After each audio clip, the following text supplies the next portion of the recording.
سڵاوتان لێبێ و ئەم کاتتان باش بەڕێزان لەگەڵتانی لە پانۆرامای ئەم شۆ بۆ قسەکردن و گفتوگۆکردن سەبارەت بە بابەتێکی دیکە. وەک ئاگادارن ئەو ململانێ و ئاڵوزیانی کە ئێستا ناوچەکەی پیادا تێپەردەبێ بە تایبەت شەڕی نێوان ئیسرائیل و بزوتەوەی حەماس لە کەرتی غەزا بۆتە هۆیەوەی کە دەرگای شەڕیان دەواازەی شەڕ لە چەند ناوچەیەکی دیکە بکاتەوە. یەکێک لەو شوێنانی کە نزیکەلەوەی بە ئاگری ئەم شەڕە بسووتێ دییان ڕاپێز بێ بۆ ناو مەیدانی شەڕەکە عراقا بەو پێیکە هەندێک لەو گروپە شیعانەی کە بە ناوی پاڵپشتی لە بزوتەوەی حەماس هێرش دەکەنە سەر بەرژەوەندەکانی ئەمریکا لە هەرێمی کوردستان و لە عێراق و لە سووریاش و ئەمریکاش لە وەڵامی ئەم هێرش و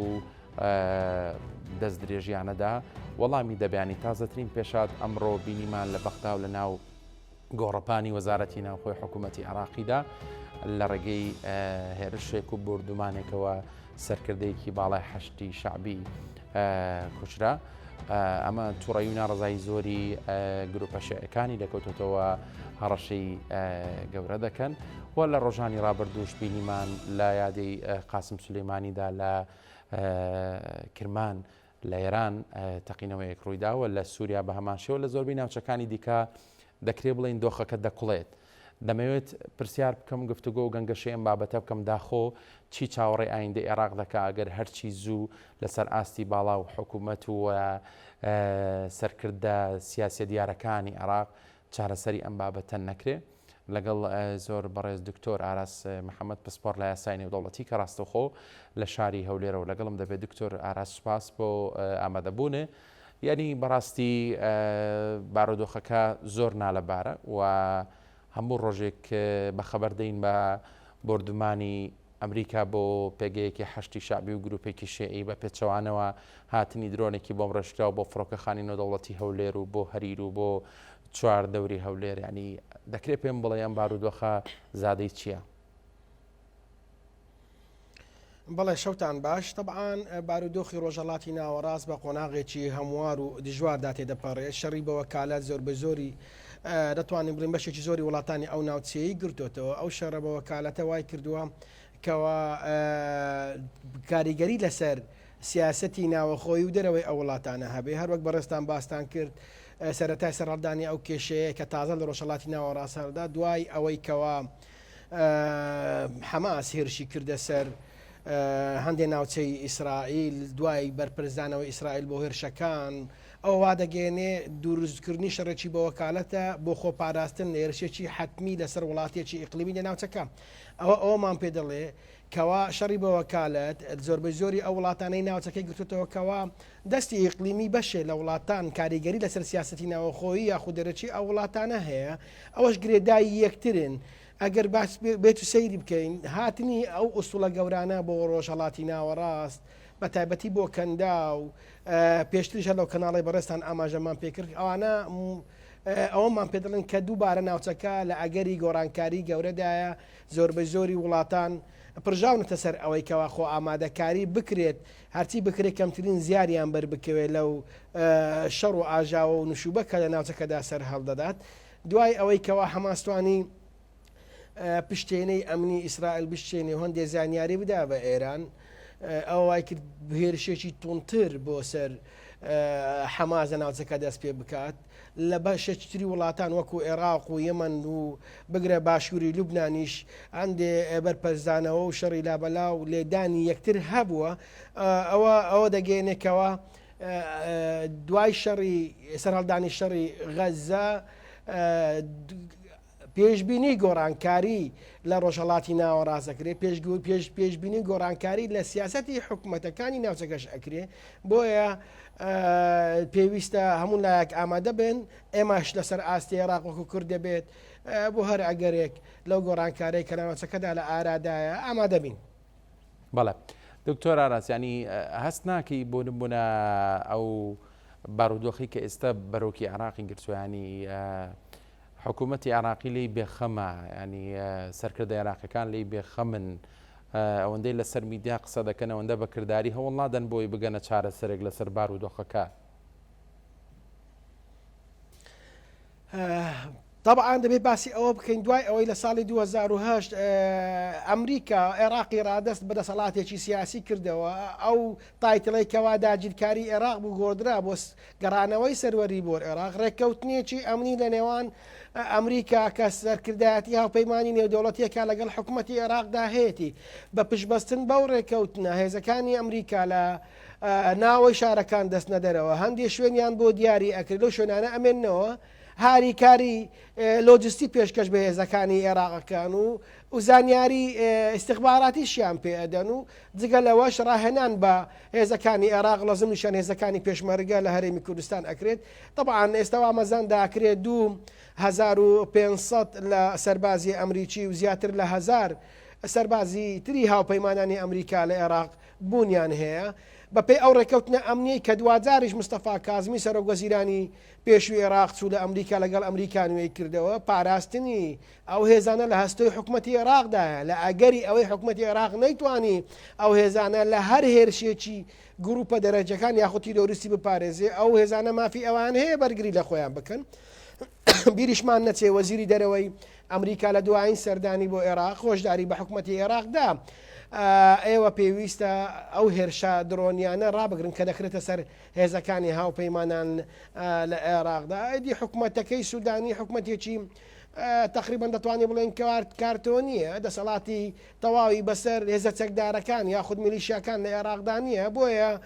وای کردکەوە ئەمریکا ناچار بێ خۆی هێزەکانی خۆی لە عێراق بپارێزیە و بەرپەرزانەوەی توندی هەبێت بە پشبەستن بە ڕێککەوتنە ئەمنیە و سەربازی کە لە نێوان ئەمریکا و عێراقیشدا هەیە مافی ئەویان هەیە خۆیان پارێزن لە کاتێکداکەوە ئەمریکا عێراق ناتوانێت هێزەکانی هاوپەیمانان لە عێراق بپارێزیێ بۆیە ئەوەی گرینگە بڵێن لەسەر ئاستی عێراق حکوومەتێکمان هەیە بەڵام حکوومەتێکی کارتۆنیە ئەوەی لە ئەرزی واقعدا حکم دەکا کۆمەڵێک هێزی میلیشیایی بە هاوکاری وڵاتێکی ئیقلیمی طبعاً. باشە دکتۆر ئەنەزیانی دەبینیت کە بۆ نمونە جموجۆڵێکی سەربازی هەیە یان جموجۆڵێکێ بۆ سەر بەرژەوەندەکانی ئەمریکا لە ناوچەکە لە هەرێمی کوردستان بە تایبەتی بەڕاستی ینی گورزی ئەمریکایان وەڵامی ئەمریکا چەند هێندەیە بۆ ئەو جۆرە لە هێرشانە ینی ئەم گروپ میلیشیانە بەتەمای چین ینی بەڕوونی دەرکەوتووە کە توانا و ئاست و هێزی ئەم دوولایەنە نابەرامبەرە هەر ڕۆژەی سەرکردەیەکت دەکوژرێنی هەر ڕۆژەی لە کۆبوونەوەیەک و لە چالاکیەکت دەدرێ بەمە بەچی دەگەن دکتۆر ئاراس؟ طبعاً هێرشەکانی میلیشیاکانی عێراق ئەو گروپانەی بە تایبەتی ڕوونتر بڵێن نوجەبا و حزب الله عێراقی کە ناویان لە خۆیان ناوە مقاومەی ئیسلامی لە عێراق وەکو پاڵپشتێک بۆ شەڕی نێوان با بڵێن حەماس و ئیسرائیل ئەو گروپا چەندین جار لەلایەن ئەمریکاوە ئاماژە یعنی قسە لەگەڵ عێراق کراوە کە بەڵێ ئەو گروپانە بە ئاشکرا بوونیان هەیە وتە بێژیان هەیە قساکە ئەڵێ ئێمە لە ئەمریکا ئادەن و لە بەرژەوەندەکانی ئەمریکا دەین سەرڕای هەبوونی ڕێککەوتنیەکی فەرمیش لە نێوان ئەو دوو وڵاتە بە هەبوونی ئەو هێزانە لە عێراق سەرڕای ئەوە جگە لە هێزەکانی ئەمریکا دیتمان یعنی ئەو میلیشیانە خەریکە سەروەری عێراق و ئاسایشی ناوەخۆی عێراقی شتێک دەشتێن بێرشکردنە سەر هێزەکانی پێشمەرگەر یاخود هەندێک دام و دەستگای ڕسمی لە هەرێمی کوردستان هەیە بیانەبی پێکەن ڕۆژێ لە مەتارەدەن ڕۆژێ لە هێزی پێشمەرگە ئەدەن ئەوە گەێنێکەوە ئاسایشی عێراق لەسەر لێواری داڕوخاندایە حکوومەتی عێراق نەیتوانیوە سەرڕای دیاریبوونی ئەو هێزانێکەوە هێرشەکان دەکەن و ئیجراعاتی یاساییان لەگەڵ بکات یاخود ڕایان بگرێت بۆیە ئەوە ئەدەگەێنێکەوە ئەمریکا هاوپەیمانان بێنە سەرخەت بەتونترین شێوە بەرپرسیان بدەنەوە لە ئەگەری ئەو ڕووداوی ئەو ڕۆژ ئەگەر هاتوو ئەو گروپە میلیشیانە دووبارە هێرشیان کردەوە سەر بەرژەوەندەکانی ئەمریکا یاخود هاوپەیمانانی ئەمریکا لە ناوچەکە دڵنیام لەوەیکەوە ئەمریکا گورزی بەهێزتر لە هێزەکانی حەشدی شعبی بەتایبەتتر لە ناو حەشدی شعبیش نوجەبا و حزب الله عێراقی ئەدا کە ئەوە قۆناغی عێراق ئەباتەوە چوارچێوەی یەکەم لەوانەیە ئاڵۆزی و پشێوی و خۆ پیشاندان و شەڕی لابەلاشی لێ بکەوێتەوە. بەڵێ بارودۆخەکە ینی دەبینیت بەڕوونی دەرکەوتووە کە هەردوو لە دەزانن ئەوە کێ هێرش دەکاتە سەر لایەنەکەی دیکە ئەنی کار لەوەدا نەماوە چاوەڕێ بکەین دوای هێرشەکان چێ بەرپرسیارەتی خۆی لەم ڕووداوە ڕادەگەێنێ. هەرێمی کوردستان خەریکە دەبێتە گۆڕەپانی ململانی یەکلایی بوونەوەی ئەم ململانێ ویاریە ینی دەبێت بەرپرسانی ئێمە چۆن مامەڵە لەگەڵم بارودۆخە بکەن دیارە لە شەوانی ڕابردوش لەم پرۆگرامە باسیەوەم کرد لەگەڵ میوانەکانم کە بە ئامانزگرتنی بۆ نمونە فڕۆکەخانی نێودەوڵەتی هەولێر بە هەر بیانویەک ئەمە زیانێکی ئابووری گەورە دەدات لە هەرێمی کوردستان و لە هەولێری پایتەخت بە ئامانزگرتنی فڕۆکەخانی هەریر زیانێکی دیکە دیسان دەدات لە دڵ و دەرونی خەڵکێریمی کوردستانی تر پێویستە هەرێمی کوردستانیش لەسەر ئاسی باڵا هەڵوێستیە بێ دەبێت چی بکرێت دکتۆر ئاراس بەتاکەیت دۆستانی هەرێمی کوردستان چەندین جار هەرێمی کوردستان و پارتولانە سیاسەکانی کوردستانیان ئاگدار کردیتەوە کەوا خۆیان ئامادە بکەن بۆ هەر ئەگەرێکی نەخوازراو یان هەر گۆڕانکارێک چ لەسەر ئاسی عێراق و دیاخ لە ناوچەکە ڕووبدا سەرەتا پێویستە ئێمە لەسەر ئاسی ناوەخۆیی پارتولانەکان یەکدەنگ و یەکڕنگ بین سیاسەتێکی یەکگرتومان هەبێ بەرامبەر بە هەر هێرشێک کە ئایندەی هەرێمی کوردستان دەخاتە مەترسیەوە ئەو یەکگرتنە بەڕاستی دەبێتە هێزێک بۆ پاراستنی هەرێمی کوردستان کە بەداخەوە تاوەکو ئێستا هیچ ڕوئیەک و هیچ بینینێکی نزیکی نیە بۆیە پێویستە هەرێمی کوردستان پارتولانە سیاسەکان ڕوونتر بڵێن پارتیوێکێتی سەرجەم ململانە سیاسیەکانیان بەلاوە بنێن ئامادەکاری بکەن بۆ ئەگەری بەرەنگاربوونەوە لە هەر هێرشێک چونکە خزاندنی هەرێمی کوردستان بۆ ناو هەر شەڕێکی نەخوازراو کە لە ئایندەدا لەسەر ئاستی عێراق ڕوو بدە ئاسانە ئەتوانن ئەو خزانە بکەن و هەرێمی کوردستان بێخنە ناو بازنەی شەڕەوە بۆ نمونە ئەو گروپانە ئەگەر بیانەوێت هەرێمی کوردستان بێخنە ناو بازنەی شەڕەوە هەندێک دام و دەستگای تری هەرێمی کوردستان بۆ دەپێکن لە ڕێگای درۆنەوە ئەو کاتە غێر خۆ دەبێ هەرێمی کوردستان بەرپەرچێ و هێرشانە بداتەوە ئەوە عێراق دەباتە سەر لێواری شەڕێکی تری ناوەخۆیی بۆ لە ناوچەکانی تری عێراقیش لە ناوەڕاست ئەو شتە ڕوودەدا ئەگەری سەر هەڵدانی خۆپیشاندانی گەورە لە عێراق ڕووەدا دوو بارودۆخی سیاسی عێراق تێگەچێ و حکوومەتەکەی سوودانیش هەتاوەکو ئێستا نەیتوانیوە ئەو ئاسایشە ناوخۆیە بپارێزێ کە دەبێ بیپارێزێ لەبەر ئەوەی خۆی خاوەنی سێ کورسیە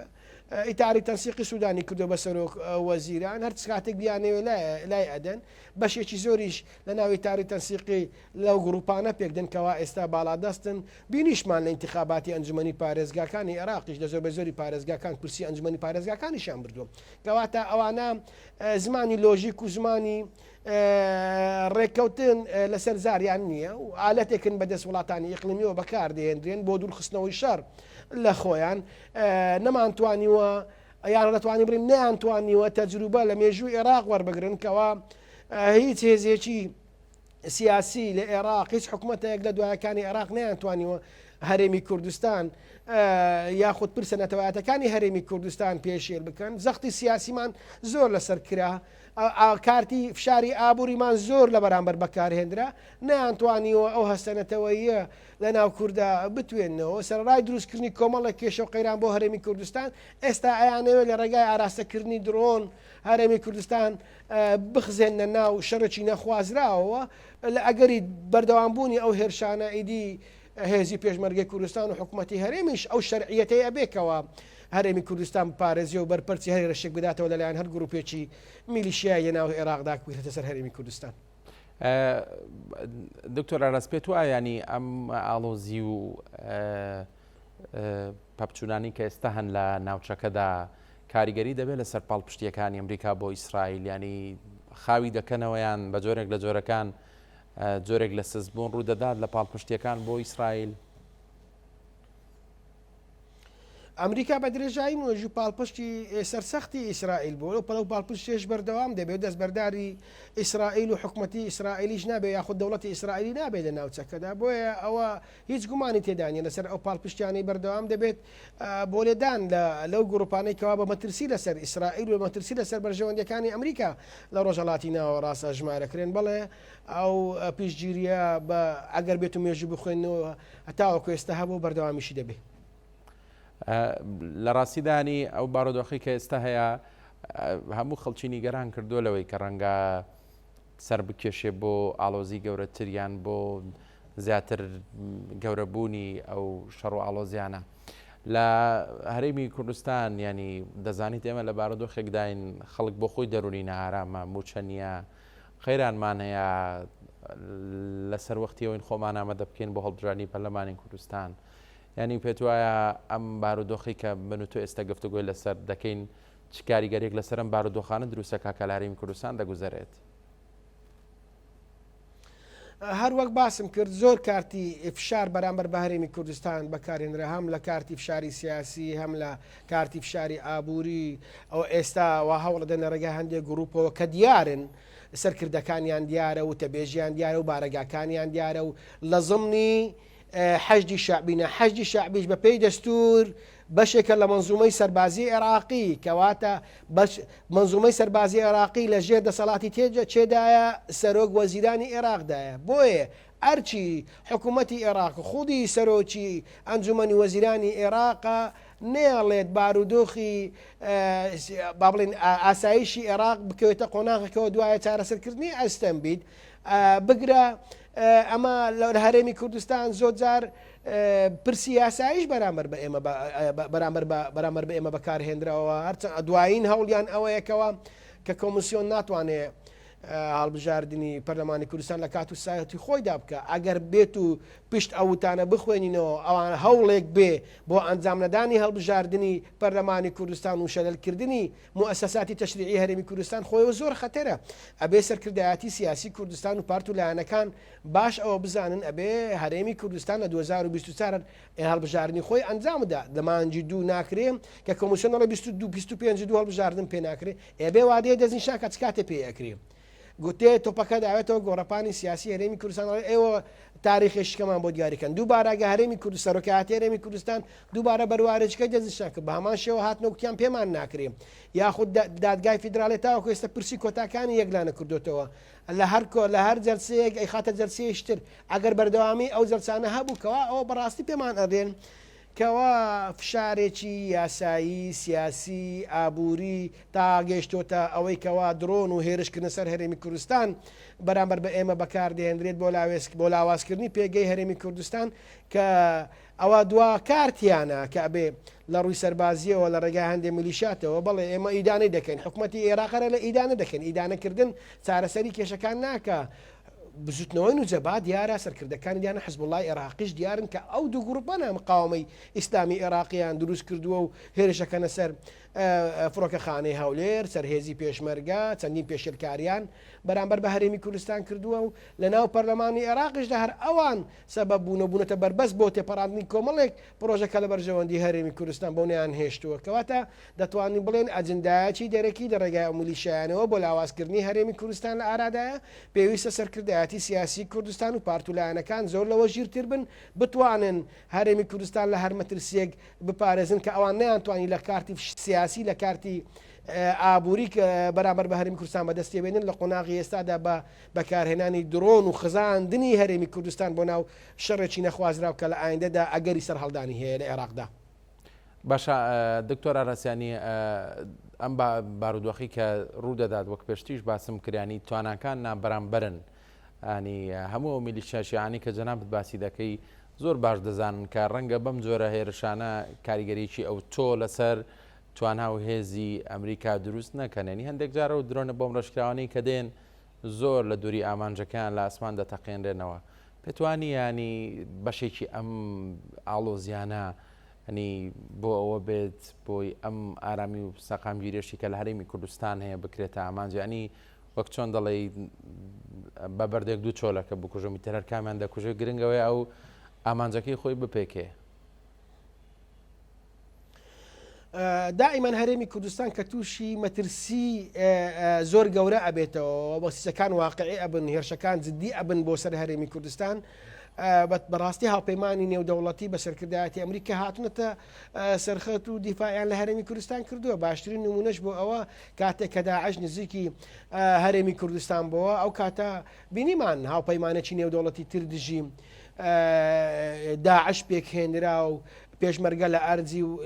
لە ئەرزدا سەرکردایەتی هێرشەکانی کرد و لە ئاسمانی هاوپەیمانی نێودەوڵەتی دیفاعی لە هەرێمی کوردستان کرد من وای دەبینم ئەگەر ئەو هێرشانە بەردەوامیان هەبێ بۆ سەر هەرێمی کوردستان هاوپەیمانی نێودەوڵەتی بە سەرکردایەتی ئەمریکا هێریشی تۆنتر و چرتر بۆ سەر ئەو بارەگای ئەو پارت و لایەنانەی کەوا دەستیان هەیە لە ئەنجامدانی ئەو هێرشانە کە بەرژەوەندەکانی ئەمریکا یاخدا پەیمانەکانی ئەمریکا لە ناوچەکە دەخاتە مەترسیەوە. هەروەک بینیتان ئەوڕۆ حاجی ئەبوو تەقوا کە بە سەرکردەی هێرشە درۆنیەکانین بۆ سەر ئەم بەرژەوەندەکانی ئەمریکا هەژمار ئەکرێ ئەوڕۆ پێک لەلایەن هێزەکانی ئەمریکاوە کوژرا لە ناو بارەگای خۆی کە لە 200 متر لە بارەگای وەزارەتی ناوەخۆی عێراقەوە دوورە. ئەومان پێ دەڵێ کە ئەمریکا هێڵی سووری هەیە، ئەو هێڵە سوورانە گە بەزیێنرێ هێرشەکانی زیادەکا بۆیان ئەگەر حکوومەتی عێراق یاخود لایەنە سیاسیەکانی عێراق لایەنە باڵادەستەکانی شیعە لە عێراق نەتوانن ئەو هێرشانە ڕابگرن و بکەونە ژێر کاریگەری ئەجندای دەرەچی بە تەکید پرۆسی سیاسی عێراق بەرەو قۆناغێکی نادیار بەرەو عقارێکی نادیار دەڕوا و مەترسی سەر هەڵدانی شەڕێکی تری ناوەخۆی و یاخود بدروستبوونەوەی هەندێک گروپی تر لە عێراقەوە دژی دەسەڵاتی شیعە لە عێراقدا بەرپا ببێت. هەروەک دەزانین بە درێژایی 100 ساڵی عێراق نەسوونەکان توانیان حکومدارێکی زوانی عێراق بکەن لە خلالی ئەو 23-24 ساڵی کەوا شیعەش دەسەڵاتی سیاسی عێراقی بەدەستە ئەوانش نەیانتوانیوە دادپەروەری کۆمەڵایەتی لەسەر ئاستی عێراقدا بچەسپێنن بتوانن ئاسایشی عێراق و بارودۆخی عێراق بگەن عقارێکەوە شایستەی ستایشکردن بێ. ئەوانش بە هەمان شێوە کەوتونەتە ئەو هەڵانەوەی پێشترەوە حکوومەتەکانی پێشتر و سیاسەتەکانی پێش کە لە عێراقدا دش بە هەرێمی کوردستان و دش بە وڵاتە زلهێزەکان لە ناوچەکەدا تەحەداکردنی وڵاتی زلهێز لە کاتی ئێستادا لە ڕۆژهەڵاتی ناوەڕاست ئەستەمە ناتوانرێت هیچ وڵاتێکی ڕۆژهەڵاتی ناوەڕاست تەحەدای وڵاتێکی ئەمریکا و یاخود بەریتانیا و فەڕەنسا و ئەوانەی کەوا لە ناو هاوپەیمانی نێودەوڵەتی دانە بەسەرکردایەتی ئەمریکا بکەن. بۆیە ئەگەر بە ژیرانە چارەسەری ئەو بابەتە نەکەن ئەو حکوومەتەی عێراق و دەسەڵاتی سیاسی عێراق تەمەنی درێژ نابێت. دکتۆر ئاراس لە ماوەکانی ڕابردووانی دەمانبینی کە ئەمریکا بەتەنها بەرگری دەکرد لە بەرژەوەندی و ئامانجەکانی، ینی جموجوڵی سەربازیان بەرپەرزدانەوەی ئەم جۆرانن لە هێرشت نەبوون، بەڵام وەک دەبینین ئێستا ڕوونەکە ئەمریکا وەڵام دەداتەوە بە بیۆرێکی زۆرەوە لە ناو جەرگی شاری بەغدا بردومان دەکات. یعنی ئەم جموجوڵی ئەمریکامان پێناڵێت ینی ئەگەر ئەم بارودۆخە بەم شێوەیە بەردەوام بێ ئەم گروپانە هەر سوور بن لەسەر ئەم جموجوڵ و هێرشانی کە دەیکەن دۆخی مەترسیدار ڕەنگە چاوەڕێ بکات. چەند هێرشی ئەو گروپانە زیادێ بۆ سەر بەرژەوەندەکانی ئەمریکا لە ئێستادا دوای ئەوەی کەوا ئەمریکا هۆشداریدایە حکوومەتی عێراق و لەگەڵ سوودانی کۆبوونەوە گفتوگۆ کرا سەرەتا لەلایەن با بڵێن باڵوێزی ویلایەتە یەکگرتووەکانی ئەمریکان دوای هاتنی وەزیری دەرەوەی ئەمریکا بۆ عێراق و پێدانی ئەو هۆشداریانە لە ئەگەری ئەوەی ئێوە نەتوانن ئەو هێرشانە ڕابگرن ویلایەتە یەکگرتووەکانی ئەمریکا ناچارە بەرژەوەندەکانی خۆی پارێزیە و لەو گروپانە ئەدا بە سەریحی بە حکوومەتی عێراق گوتراوە ئیدی حکوومەتی عێراق موفق نەبوو لەوەی کەوا بتوانێت هێرشانە ڕابگرین. بۆیە دەستی بە هێرشی ئەوڕۆ دیتیمان لە ڕێگای درۆنی MQ9 کە درۆنێکی زیرەکە ئامانجی خۆی بە چاچی ئەپێکێ دوو سەرکردەی حەشدی شعبی لە ناو بارەگاکەیان کوژران لە ئەگەری وەڵامدانەوەی حەشدی شعبی یاخود ئەو گروپانێکەوە لە ناو حەشدی شعبین و بەرپرسیارن لە هێرشە درۆنیەکان بۆ سەر هێزەکانی ئەمریکا و هێرشەکانی ئەمریکا تونتر ئەبرێ و لەوانەیە فراوانتریش ببێ و لایەنەکانی تری ناو حەشدی شعبیش بگرێتەوە بە تایبەتی بە ئامانزگرتنی سەرکردەکانیان ئەبێت لە قۆناغی ئێستادا لە ئەگەری فراوانتر بوونی هێزەکان دوورمەبینە قۆناغێشی تر لە عێراق سەر هەڵبداتەوە دووبارە ئەمریکا هێز بێنێتەوە ناوچەکە بە هەموو شێوەیەک لە دژی دەسەڵاتی سیاسی ئێستای عێراقیکەوە حەشدی شعبی سەرکردایەتی ئەکا ئەگەری ڕوودانەوەی ئەو سیناریۆیە هەیە. دکتۆر ئاراس یەکێک لەو فشارانی کە یان بە جۆرێکی بڵێم وەکە ڕەشەش دەیکەن بە تایبەت چوارچێوی هەمانگی و حکوومەتی عێراقی ژانی لە یەکێک لە وتارەکانی سەرۆکوەزیرانی عێراقی باس لەوە کە ئێمە پێداچوونەوە دەکەین بە پەیوەندیەکانمان لەگەڵ ئەمریکادا باس لەوە دەکرێت کە پێویستە خشتەیەکی زەمەنی دابنرێ بۆ چوونە دەرەوەی هێزەکانی ئەمریکا لە عێراق. بەس تۆ پێتوانی ئەمە جۆرێک لە قسێ لە ڕووی کردداریەوە ڕەنگە جێبەجێکردنی ئەستەم بێ ینی لای هەمووان ئاشکرایە ئەگەر بە مێژوی ڕابردوودا بگەڕینەوە ئەمریکا پێویستی بە ڕزامەندی کەس نەبوو کاتێکاتە عێراق و پێم وایە ڕەنگە ئەمەش بۆ چارچەوەی هەمانگی کارێکی ئەستەم بێت کە بتوانێت ئەم کارە بکات. ینی تۆ خوێندنەوە چیە لەسەر ئەم بابەتە وەک بابەتێکی ئالامی زیاتر نایبینی؟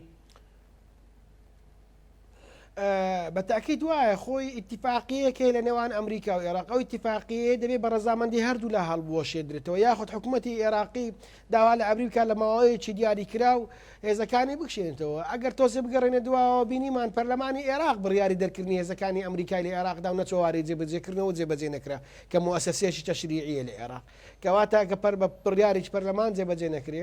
بەتاکید حکوومەتی عێراقیش بۆ هێورکردنەوەی ئەو بارودۆخە لەوانەیە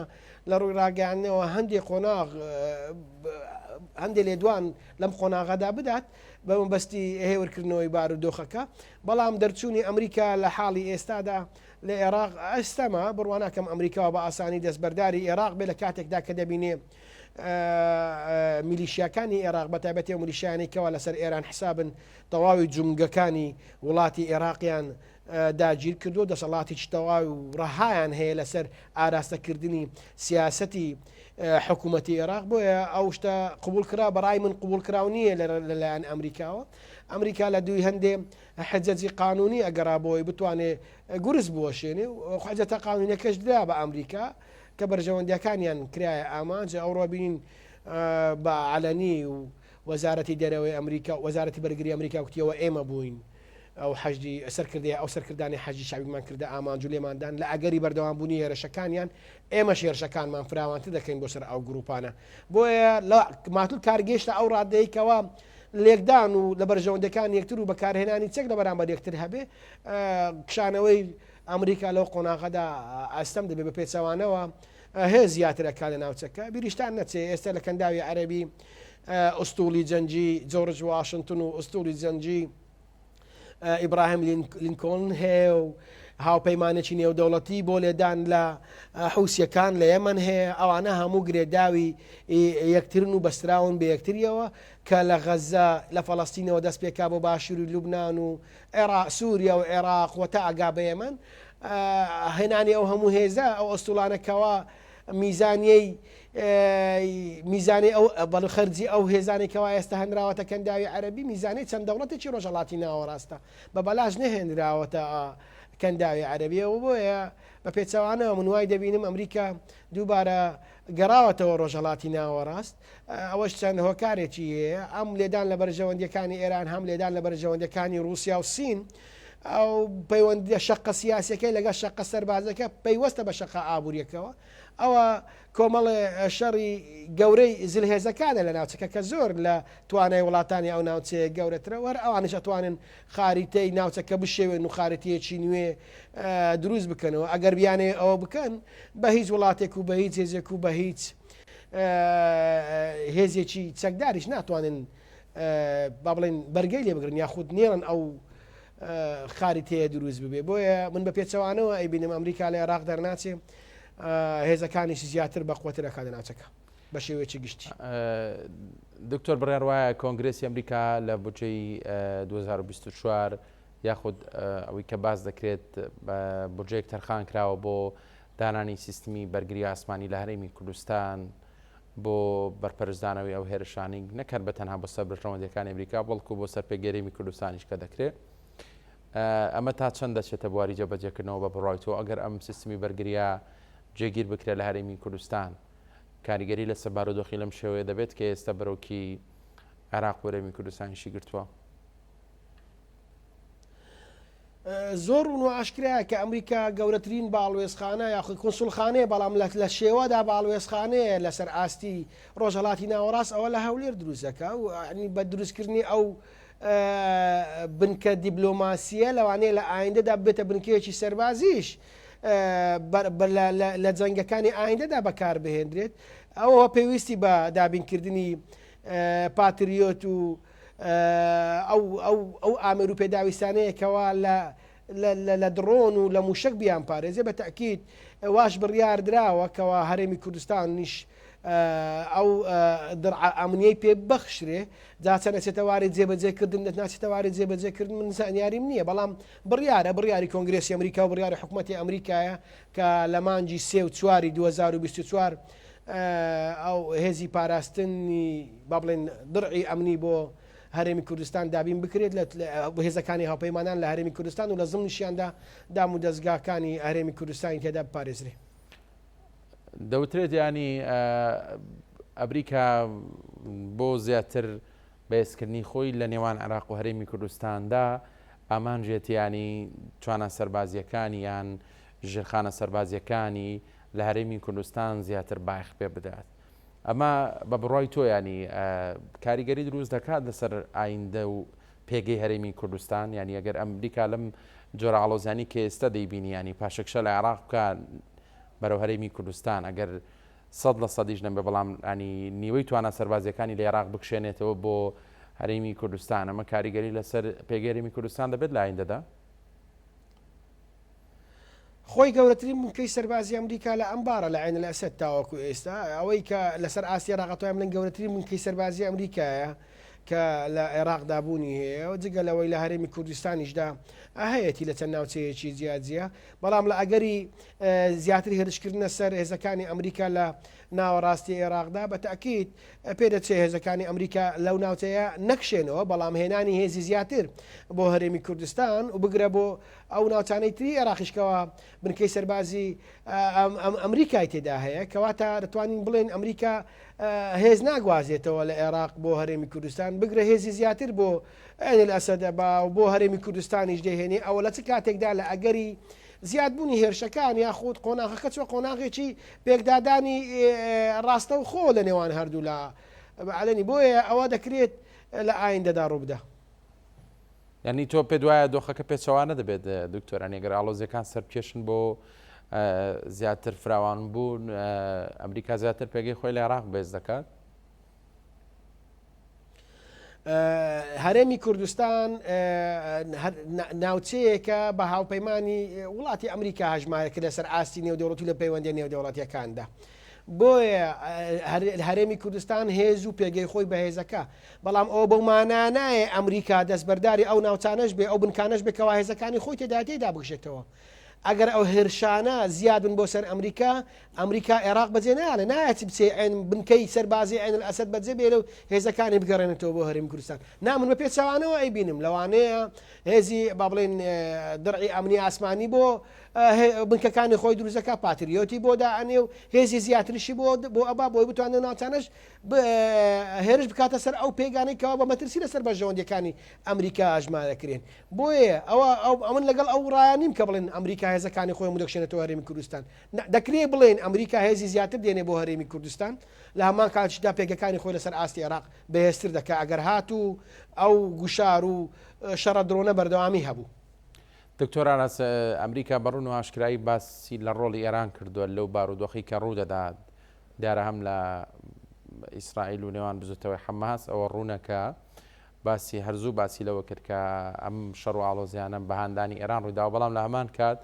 بۆ ئەم جۆرە چالاکی و هێرش و دەستدرێژیانی کە ئێستش دەکرێتە سەر بەرژەوەندەکانی ئەمریکا لە هەرێمی کوردستان